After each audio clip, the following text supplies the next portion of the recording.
இந்த யூடியூப்பை மையமாக வச்சு இவங்க ஒரு பெரிய வேலையை பிஜேபி பார்க்குறாங்க. இவங்க என்ன பண்ணுறாங்கன்னா, இந்த யூடியூபு, சோசியல் மீடியா இது வழியாகவே தலைவர்களை உருவாக்குற வேலை உலகம் முழுக்கவே இந்த வலதுசாரிகளுடைய யுக்தியில் ஒரு முக்கியமானதாக இருக்குது.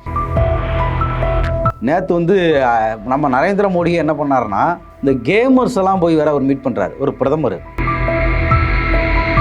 சமீபத்தில் அவர் அதிகமாக ப்ரமோட் பண்ணியான ஒரு யூடியூப் சேனல், அந்த சேனலுக்கு ஒரு பேட்டிக்கு போயிட்டு நான் 20 நிமிஷம் தான் தருவேன் அப்படிங்கிற மாதிரி சீனெல்லாம் போட்டிருக்காரு.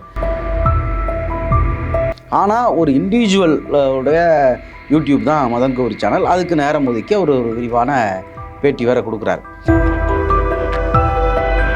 நம்மளை கண்ணை கட்டி காட்டில் விடுற மாதிரி இந்த யூடியூப்புக்குள்ளே மட்டுமே சுற்றிக்கிட்டு இருந்தால் பாஜக மட்டும்தான்டா தமிழ்நாட்டிலே பெரிய கட்சி அப்படின்னு சொல்லிடுவாங்க. அதுக்கான வேலையை தான் பார்க்குறாங்க. பல பூத்தில் அந்த வாக்குச்சாவடியில் ஏஜென்ட் இருப்பாங்கல்ல, அது கூட பிஜேபிக்கு இருக்காது. மத்திய சென்னையில் இருக்கக்கூடிய பூத்துகளுக்கு போய் பார்த்தா அண்ணாமலை பேசுகிறத மதன் கௌரி ஆடு மாதிரி தலையாட்டி கேட்டுக்கிட்டு இருக்காரு. வி தமிழ் நேயர்களுக்கு வணக்கம். பத்திரிகையாளர் திரு பன்னீரோட இணைஞ்சிருக்கோம். வணக்கம் பன்னீர். வணக்கம். இப்போ தொடர்ச்சியாக பார்த்தீங்கன்னா ஒரு சிலவங்க யூடியூப்பில் குறிப்பாக மதன் கௌரி மாதிரியான ஆட்கள் அரசியல் பிரபலங்களை நாங்கள் இன்டர்வியூ பண்ண போகிறோம் அப்படின்னு சொல்லி திடீர்னு அண்ணாமலையெல்லாம் இன்டர்வியூ பண்ணியிருக்காரு. வடக்குலேயும் சில யூடியூபர்ஸ் ரொம்ப இன்ஃப்ளூயன்ஸாக சில வீடியோஸ் போட்டிருக்காங்க. இவங்க எல்லாத்தையும் யூடியூபரில் மிகப்பெரிய ஆதிக்கம் செலுத்தக்கூடிய ஆளுன்னு சொல்கிறாங்க. திடீர்னு அண்ணாமலை எடுக்கிறாங்க. இதெல்லாம் எப்படி பார்க்குறது? இல்லை, அண்ணாமலையை திடீர்னுலாம் எடுக்கல. அவங்க ஒரு திட்டம் போட்டு தான் எடுக்கிறாங்க. அண்ணாமலை எடுக்கிறாங்க, அடுத்து சீமான் எடுத்திருக்காங்க, அடுத்து வரிசையாக இப்போ கனிமொழி எடுத்திருக்காங்க, அப்படி வரிசையாக பலரே எடுத்திருக்காங்க. ஆனால் இவங்கெல்லாம் இப்போ இது நான் சொல்கிறது மதன் கௌரியை. அண்ணாமலை ஒரு வாரத்துக்கு முன்னாடி என்ன சொன்னார்னா, அவர் பிரச்சாரத்துக்கு போகிறப்ப கூட மீடியாக்கள் என் பின்னாடி வராதிங்க, எனக்கு டிராஃபிக் ஜாம் ஆகுது, நீங்கள் என் மூஞ்ச எடுத்து காட்டியாக மக்கள் ஓட்டு போட போகிறாங்க, நான் மக்கள்கிட்ட போய் பேசுகிறேன், அவங்க ஓட்டு போட போகிறாங்க அப்படின்னு மெயின் ஸ்ட்ரீம் மீடியாவை பார்த்து நான் அவங்க ஓனருக்கு ஃபோன் பண்ணுவேன் அப்படின்லாம் மிரட்டினார். எடிட்டருக்கே ஃபோன் போட்டாங்க, காரை நிறுத்திட்டு ஒரு பெரிய ரகலையெல்லாம் பண்ணார். அப்போ அவ்வளோ பெரிய மீடியாவுக்கே அவர் அந்த மாதிரி தான் நடந்துக்கிறார். சமீபத்தில் அவர் அதிகமாக ப்ரமோட் பண்ணியான ஒரு யூடியூப் சேனல், அந்த சேனலுக்கு ஒரு பேட்டிக்கு போயிட்டு நான் 20 நிமிஷம் தான் தருவேன் அப்படிங்கிற மாதிரி சீனெல்லாம் போட்டிருக்காரு.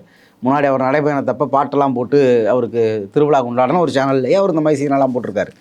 ஆனால் ஒரு இண்டிவிஜுவல் உடைய யூடியூப் தான் மதன் கௌரி சேனல். அதுக்கு நேரம் ஒதுக்கி ஒரு விரிவான பேட்டி வேற கொடுக்குறாரு. இப்போ பேட்டி கொடுக்குறது தப்பு கிடையாது, இவர் எடுக்கிறதும் தப்பு கிடையாது. ஆனால் அந்த பேட்டியை நீங்கள் என்னவா எடுக்கிறீங்கிறத 4 பேர் கேள்வி கேட்க தான் செய்வாங்க. நீங்கள் பப்ளிக்கில் வைக்கிறீங்க, பொது வழியில் வைக்கிறீங்க, அது ஒரு தேர்தலுக்கு முன்னாடி ஒரு வேட்பாளர், அதில் இருக்கக்கூடிய குறைகள் கேட்க தான் செய்வாங்க. இந்த யூடியூப்பை மையமாக வச்சு இவங்க ஒரு பெரிய வேலையை பிஜேபி பார்க்குறாங்க. மெயின் ஸ்ட்ரீம் மீடியா ஏற்கனவே அவங்க கண்ட்ரோலில் இருக்குது. யூடியூபுக்குள்ளே ஒரு பெரிய டிவியிலேருந்து வேலையை விட்டுட்டு சாணக்கியான ஒரு சேனலை நம்ம பாண்டே ஆரம்பித்து தமிழ்நாடு முழுக்கவே ஏதோ பிஜேபியால் வீசிக்கிட்டு இருக்கிற மாதிரி தினமலரை விட அதிகமாக கம்பு சுற்றிக்கிட்டு இருக்காரு. பல பேர் நேற்று ஒரு பிஜேபிக்கு ஆதரவான ஒரு யூடியூபர்னு வைங்களேன், பிரபலமான ஒரு யூடியூப் சேனலில் உள்ள ஒருத்தர், அதுவும் ரொம்ப பிரபலமான சேனல், மத்திய சென்னை வேட்பாளர்கிட்ட இங்கே ஏதாவது ஏற்கனவே இங்கே இருந்த எம்பி அதாவது மத்திய சென்னையில் போய் ஒரு மக்கள் கருத்து கேட்குறாரு. அவர் என்ன கேட்குறாருன்னா, 5 வருஷமாக இங்கே எம்பியாக இருந்தவர் ஏதாவது தொழிற்சாலைகள் கொண்டு வந்தாரா, வேலைவாய்ப்பு கொண்டு வந்தாரான்னு கேட்குறாரு. எங்கே? மத்திய சென்னைக்குள்ள. அவர் எந்த வேலைவாய்ப்பும் இங்கே உருவாகலை, எந்த வளர்ச்சி திட்டமும் உருவாகலை, எந்த தொழிற்சாலைகளும் வரல அப்படிங்கிறார். எனக்கு என்னன்னா, ஒரு வேளை மவுண்ட் ரோடுக்கு மேலே தான் ஏதாவது பில்டிங்கை, ஏதாவது ஒரு ஹுண்டாய் கம்பெனியை கொண்டு அப்படியே அந்த 1000 விளக்க சுற்றி இருக்கிற வீடெல்லாம் காலி பண்ணிவிட்டு கட்டணும் போல். இப்போ ஆனால் இப்போ இது யாருக்கும் தெரியாது. அது யூடியூப்பில் வரும் பயங்கரமாக. இப்போ எங்கள் ஊரில் ஒருத்தர் அந்த வீடியோவை பார்ப்பான், சென்னைக்கே இவங்க வேலை வாய்ப்பு கொண்டு வரலப்பா, அந்த மத்திய சென்னையிலேயே ஒருத்தர் சொல்கிறாரு அப்படிமா. இந்த மாதிரி கருத்து உருவாக்குற வேலையை பச்சையாக பண்ணுறது, இப்போ அந்த வேலையெல்லாம் இவங்க பார்க்குறாங்கல்ல. இது ஒரு அப்பட்டமான ஒரு பிஜேபிக்கான இன்னொரு பிரச்சாரமாக அப்படின்னே நம்ம எடுத்துக்கலாம். மெயின் ஸ்ட்ரீம் மீடியாலாம் அவங்க கண்ட்ரோலில் இருக்குது, யூடியூப் சேனல்ஸும் இப்படி இருக்குது, இண்டிவிஜுவல் இன்ஃப்ளூயன்சர்ஸும் இப்படி மாறுறாங்க. மதன் கௌரி இப்போன்னு இல்லை, இவர் இதுக்கு முன்னாடி மணிப்பூர் இஷ்யூ, அந்த பிபிசி இஷ்யூ, இப்படி பல இடங்களுக்குள்ளே அவருக்குள்ளே இருந்த அந்த சங்கி மணல்னு சொல்லலாம், அது அப்பப்போ எட்டி பார்த்துருக்கு பல முறை. அப்பப்போ எட்டி பார்க்குறப்பவும் இதே மாதிரி பல பேரும் தலையில் குட்டி உட்கார வச்சுருக்காங்க. அதே மாதிரி இது ஒரு ரெண்டு தான். இது ஒன்றும் புதுசாக ஒன்றுமே தெரியாமல் அப்படி நடந்ததுலாம் கிடையாது, திட்டமிட்டது தான். ஏற்கனவே அவர் இந்த மாதிரி பல முறை பண்ணி இந்த மாதிரி எதிர்கருத்துக்களும் வாங்கியிருக்காரு. நேற்று நம்ம நரேந்திர மோடி என்ன பண்ணாருன்னா, மெயின் ஸ்ட்ரீம் மீடியா அவங்கக்கிட்ட இருக்கா, யூடியூப் இந்த மாதிரி ஆட்களை இறக்கி விட்டாங்க. இந்த கேமர்ஸ் எல்லாம் போய் வேற அவர் மீட் பண்ணுறாரு, ஒரு பிரதமர். கேம் விளையாடுறீங்களா? கேம் விளையாடுறவங்கள இந்த அவங்கெல்லாம் ஃபஸ்ட் ஜென்ரேஷன் ஓட்டுறல எப்படியாவது ஏமாற்றி 2 சீனை போட்டு அவங்கள மீட் பண்ணி அவங்கக்கிட்ட ஒரு பிரச்சாரம். ஆக இவங்க இன்னும் யூடியூப்பில் கமாண்ட் போடுறவங்கள மட்டும் தான் தனியாக மீட்டிங் போடலை. யூடியூப்பில் ஃபேஸ்புக்கில் கீழே கமெண்ட் போடுவாங்கல்ல, அவங்கள மட்டும் தான் இவங்க இன்னும் இந்த சோஷியல் மீடியாவில் ஆர்கனைஸ் பண்ணுறதுக்கான வேலையை பார்க்கல. இப்போ ஃப்ரீ ஃபயர்லாம் கூட விளையாடுவார் போல இருக்கு. அவர் ஃப்ரீ ஃபயர் விளையாடுவார். அப்புறமா பப்ஜி கூட அவர் வந்து வேற ஏதாவது வழியில் இன்ஸ்டால் பண்ணி விளையாண்டுட்டு அதில் நான் நரேந்திர மோடி உங்களை தாக்க வருகிறேன் கூட ஒரு யாராவது ஒருத்தர் கூட விளையாண்டுக்கிட்டு இருக்க வாய்ப்பு இருக்குது. அப்போ இந்த அளவுக்கு அவங்க இறங்கி வேலை பார்க்குறாங்க. அப்போ இது வந்து சரி அவங்க அரசியல் கட்சி வேலை பார்க்க தான் செய்யும் அப்படின்னு கூட நீங்கள் கேட்கலாம். ஆனால் நான் அரசியலே பேச மாட்டேன், பொதுவாக கருத்து பேசுவேன் அப்படின்னு சொல்லிட்டு இந்த மாதிரியான வேலையெல்லாம் பார்க்கக்கூடாது. இதில் இன்னொரு இதே மாதிரி ஒரு ரொம்ப நடுநிலை யோக்கியர் ஒருத்தர் நம்ம நாளாக தமிழ் சூழலில் இருக்கார். இந்த தமிழ் பொக்கிஷம் விக்கி 2 சேனல், ஒன்று தமிழ் பொக்கிஷம், இன்னொன்று அரசியல் சதுரங்கம். அது வந்து எப்படின்னா பாண்டே சேனலை விட மோசமாக இருக்கும். பாண்டே சேனல்லே பச்சையாக தெரியும் அது பாஜக சேனல்னு. இது அதை விட மோசமாக இருக்கும்.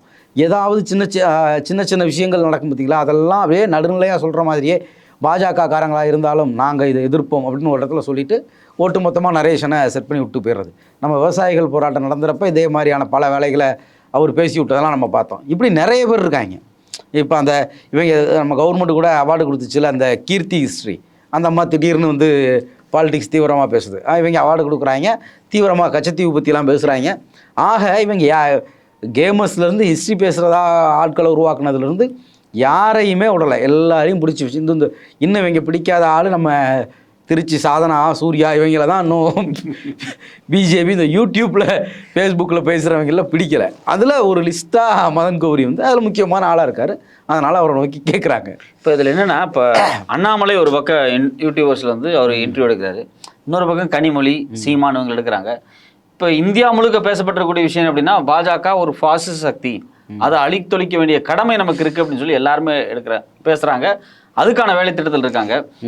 இது ஏதோ ஒரு வகையில் வந்து இங்கே இருக்கக்கூடிய மற்ற கட்சிகளையும் பாஜகவையும் நார்மலைஸ் பண்ணி காமிக்கிற மாதிரி இருக்கு அவருடைய இன்டர்வியூ. ஆக்சுவலாக அவருடைய இன்டர்வியூ 2 கட்சியும் நார்மலைஸ் காமிக்கிறதுங்கிறத தாண்டி அவர் என்ன இடத்துக்கு நீங்கள் ஒன்று கேட்குறீங்க. இப்போ நம்ம இந்த வைரலாக இந்தியா முழுக்க பேசப்பட்ட துருவ எடுத்து பார்த்தா இதெல்லாம் அரசியல் சார்புடையது. பாஜக ஒரு பாசிச சக்தி, அதை அழிக்கணும், அது வந்து உங்களுடைய கருத்து.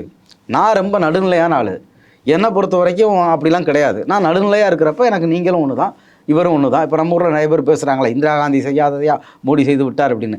அந்த மாதிரி நான் ஒரு நடுநிலைவாதி. அப்போ நான் 2 பேரையுமே பேட்டி எடுப்பேன் அப்படிங்கிற இடத்துக்கு வர்றார். இவங்க என்ன பண்ணுறாங்கன்னா, இந்த யூடியூபு, சோஷியல் மீடியா இது வழியாகவே வந்து தலைவர்களை உருவாக்குற வேலை வந்து உலகம் முழுக்கவே இந்த வலதுசாரிகளுடைய யுக்தியில் ஒரு முக்கியமானதாக இருக்குது. கிரவுண்டில் ஒன்றுமே இருக்காது. இப்போ அண்ணாமலை போட்டி அவர் மாநில தலைவராக வந்த பிறகு தான் சூலூர் பேரூராட்சி தேர்தலில் வேட்பாளரே கிடையாது 10 வார்டுக்கு பிஜேபிக்கு. ஆனால் கோயமுத்தூரே அண்ணாமலைக்கு பின்னாடி இருக்கிற மாதிரி இந்த இப்போ ஒரு 30-40 நாளாக காமிச்சிக்கிட்டு இருக்காங்க பார்த்தீங்களா. இப்படி சோஷியல் மீடியா வழியாகவே தலைவர்களை உருவாக்குறது. இப்போ 2 நாளைக்கு முன்னாடி இப்போ திருநெல்வேலி அப்படின்னு எடுத்துக்கிட்டால் நயனார் நாகேந்திரன் வானத்தையே வளைச்சிட்டாரு அப்படிங்கிற அளவுக்கு பேசிக்கிட்டு இருக்காங்கல்ல, கண்டிப்பாக ஒரு 3ஆம் இடத்து தான் போவார். இப்படி இவங்க பல கருத்துக்களை கிரவுண்டில் இருக்கிற எது சம்மந்தமும் இல்லாமல் ஒரு பயங்கரமான கருத்து உருவாக்கத்தை வந்து தொடர்ச்சியாக வலதுசாரிகள் ஆட்கள் உருவாக்குறாங்க. அந்த இடத்துல அண்ணாமலைக்கான ஒரு ஸ்பேஸ். அவர் வந்து அவருடைய அந்த பலாக்கிரமங்களெல்லாம் அவர் வந்து எக்ஸ்பிளைன் பண்ணி நான் ஒரு மாபெரும் ஆள் அப்படின்னு ஒரு விவரிக்க வேண்டிய தேவை இருக்கல. இப்போ தமிழ்நாட்டில் இருக்கக்கூடிய கட்சி தலைவர்கள் அப்படின்னு எடுத்து பார்த்தோம்னு வைங்களேன், இப்போ நீங்கள் திருமாவளவன் அப்படின்னு எடுத்து பார்த்தீங்கன்னா அவர் யார், அவர் எப்படிப்பட்ட தலைவர், எப்படி வந்தார் அப்படிங்கிறது தமிழ்நாட்டில் பெரும்பான்மையான மக்களுக்கு தெரியும். வைகோ அப்படின்னு நம்ம எடுத்து பார்க்குறோம் அப்படின்னா அவருக்கு ஒரு 50 ஆண்டு காலத்தில் ஒரு வரலாறு இருக்குது.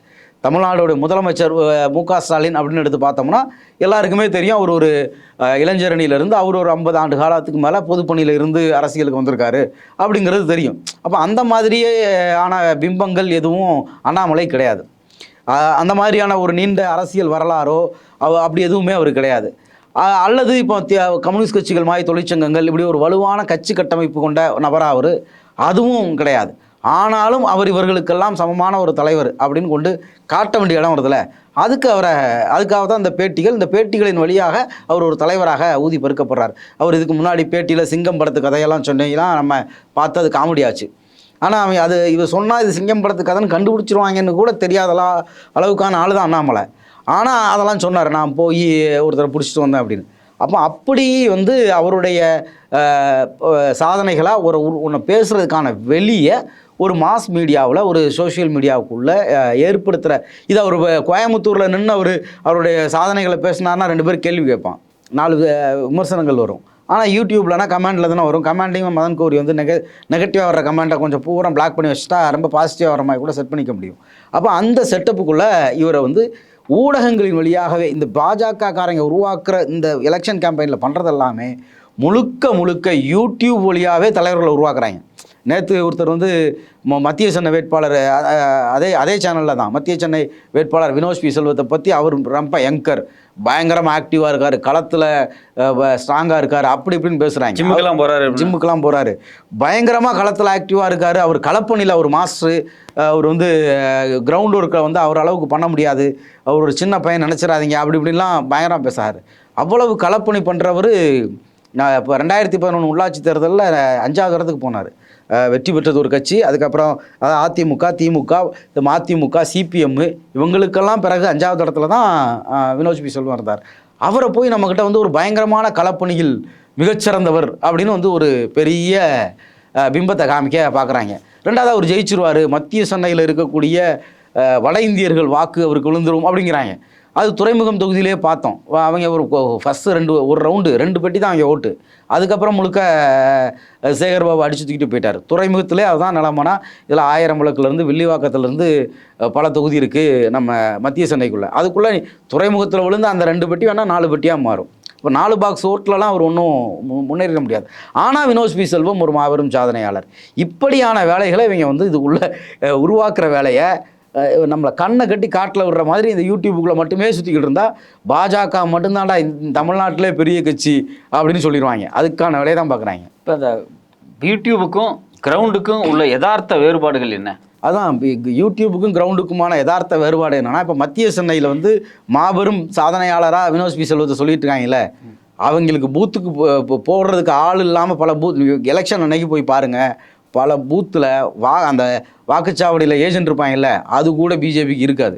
மத்திய சென்னையில் இருக்கக்கூடிய பூத்துகளுக்கு போய் பார்த்தா இது அப்படியே திருநெல்வேலி நடக்கும். நயினார் நாகேந்திரன் ஒன்றும் அவரால் அதிகபட்சம் அவங்க ஊர்லேருந்து ஒரு 10 அவங்க ஊரை சுற்றி இருக்க ஒரு 4 ஊரில் போடுவார். அவர் எம்எல்ஏவாக இருக்கிற திருநெல்வேலிக்குள்ளே வேணால் ஃபுல்லாக போடுவார். மற்ற ஊரில் அவர் என்ன பண்ணுவார்னா, அதிமுககாரன் திமுககாரன் யாரையாவது பிடிச்சி அந்தந்த ஏரியாவில் அவங்க சொந்தக்காரங்களை பிடிச்சி காசை கொடுத்து போடுவாங்க. இப்படித்தான் இதுதான் அவங்களுடைய ஒரிஜினல் யதார்த்தம். சூலூரில் உனக்கு 10 வார்டில் உனக்கு கேண்டிடேட்டே இல்லை. இப்போ அந்த 10 வார்டு பூத்துக்கும் நீ பூத் ஏஜென்ட் போடணும். இந்த 3 வருஷத்தில் உனக்கு கேண்டிடேட் கிடச்சிட்டான்னு சொன்னால் கூட நான் ஒத்துக்கிறேன். ஆனால் பூத்து ஏஜென்ட் வேணும்ல, அதை எப்படி போடுவீங்க? இதுதான் இங்கே இருக்கக்கூடிய யதார்த்தம். ஆனால் ஒரு மாபெரும் சாதனையாளராக நம்மக்கிட்ட சொல்லுவாங்க. இப்போ களத்துக்கு இதுக்குமான யதார்த்தம் என்ன அப்படின்னா, அஸ்வத்தாமன் ஒருத்தர் பிஜேபிக்காரர், அவர் பயங்கரமாக யூடியூப்பில் இருக்கிறப்ப எங்கள் கோட்டை நீங்கள் பிஜேபியை பற்றி குறை சொல்ல மாட்டீர்களா அப்படின்லாம் பயங்கரமாக எலெக்ஷனுக்கு முன்னாடி வரைக்கும் தினந்தோறும் யூடியூப்லலாம் பேசிக்கிட்டு இருந்தார். அவரை திருவண்ணாமலை வேட்பாளராக அறிவித்த பிறகு அவர் யூடியூப் பக்கமே வரல.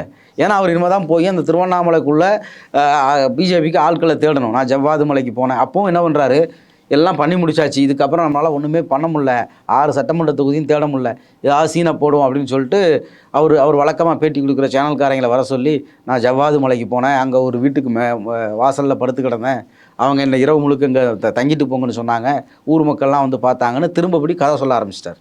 இப்போ நமக்கு என்ன கேள்வி வருதுன்னா, இந்த ஜவ்வாது மலை அந்த பக்கத்தில் உள்ளவங்க தான் ஆந்திராவுக்கு இந்த மரம் வெட்ட போனதாக கைது செய்யப்பட்டாங்க, சுட்டுக் கொல்லப்பட்டாங்க, இதெல்லாம் நடந்துச்சு.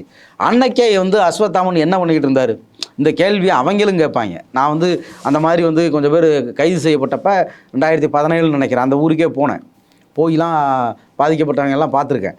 ஆனால் அந்த நேரத்தில் அஸ்வத்தாமன் என்ன பண்ணார் அப்படின்னு கேட்பாங்க. அப்போ இவருக்கு எப்படி பிரச்சாரம் பண்ணனே தெரியலை. அப்புறம் திடீர்னு காடுவெட்டி குரு போட்டியிட்ட தொகுதியில் நான் போட்டியிடுகிறேன் அப்படின்னு அங்கே ஒரு ஜாதியாக ஏதாவது ஓட்டை சேர்க்க முடியுமா அப்படின்னு ஒரு முயற்சி. காடுவெட்டி குருவே போட்டியிட்டப்போ தோத்தான் போனார். ஆனால் அவர் பேரை சொல்லி நீ ஓட்டு கேட்கலாம்னு முயற்சி பண்ணுறாரு. சரி, ஓகே, இதுதான் கலை யதார்த்தம். ஆனால் யூடியூப்பில் இந்த எலெக்ஷனில் வேட்பாளரை அறிவிக்கிற வரைக்கும் அஸ்வத்தாமன் என்னெல்லாம் பேசினார். இப்போ அவர் ஏன் வந்து அவ்வளவு பேசுகிறதில்ல, ஏன் யூடியூப்புக்கு வரதில்லை? அவர் தான் அவங்க கோட்டையாச்சு, அவங்கள கட்சி வலுவாக இருக்குது. அப்போ அவர் பாட்டுக்கு வந்து சென்னையில் வந்து தினந்தோறும் அதே சேனலில் பேட்டி கொடுத்துட்டு போகலாமே. ஆனால் அது எதுவுமே பண்ணுறதில்ல. ஏன்னா பூத் ஏஜென்ட்டுக்கு ஆள் தேட வேண்டியது இருக்குது. இப்படி தான் 2 டிஃப்ரென்ஸும் இருக்குது. இந்த யூடியூப்பில் இப்போ ஃபேஸ்புக்கில் பெரிய தலைவராக ஊதி காமிச்சிருப்பாங்கல்ல நிறைய பேர்.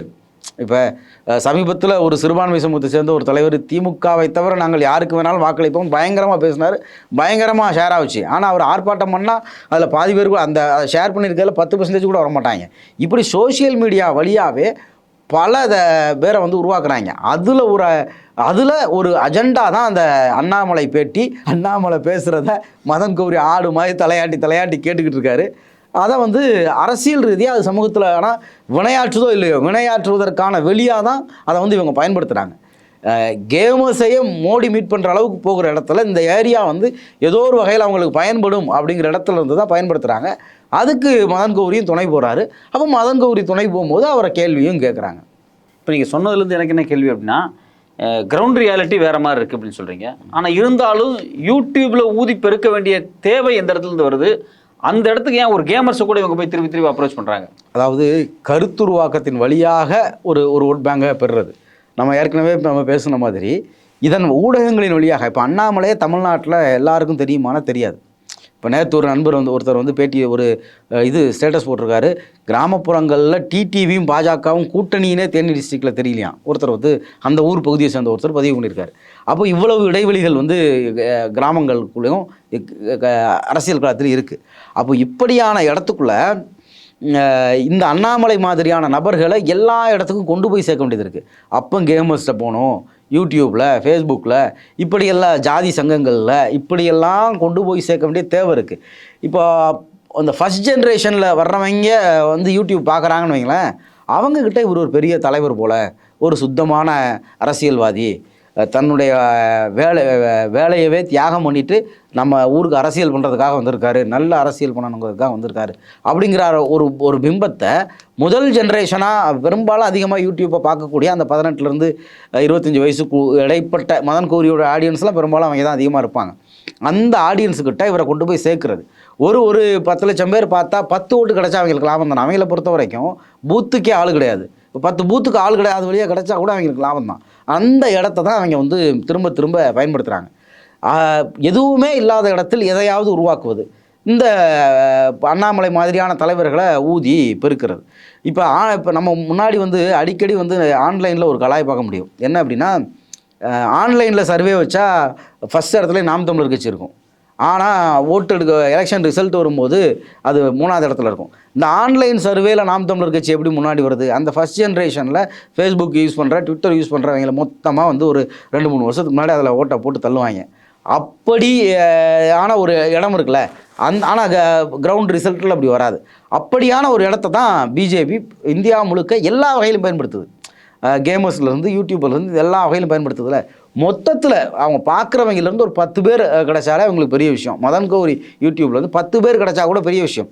ஒரு 10 பேருக்காக இவ்வளோ எதிர்க்கணுமா அப்படின்னா, இந்த 10 பேரும் பாசிசத்தை நோக்கி நகருவாங்க.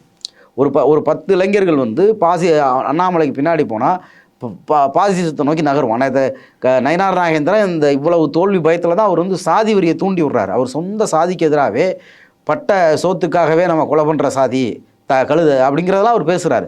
அப்போ இவன் இந்த மாதிரியான நபர்களுக்கு நோக்கி ஏதோ ஒரு வகையில் ஒருத்தர் போனாலே அது ஆபத்து. அதனால தான் இது வந்து இவ்வளவு பேச வேண்டியது இருக்குது. உங்களுடைய கருத்துக்கும் நேரத்துக்கும் ரொம்ப நன்றி பண்ணிடுறேன்.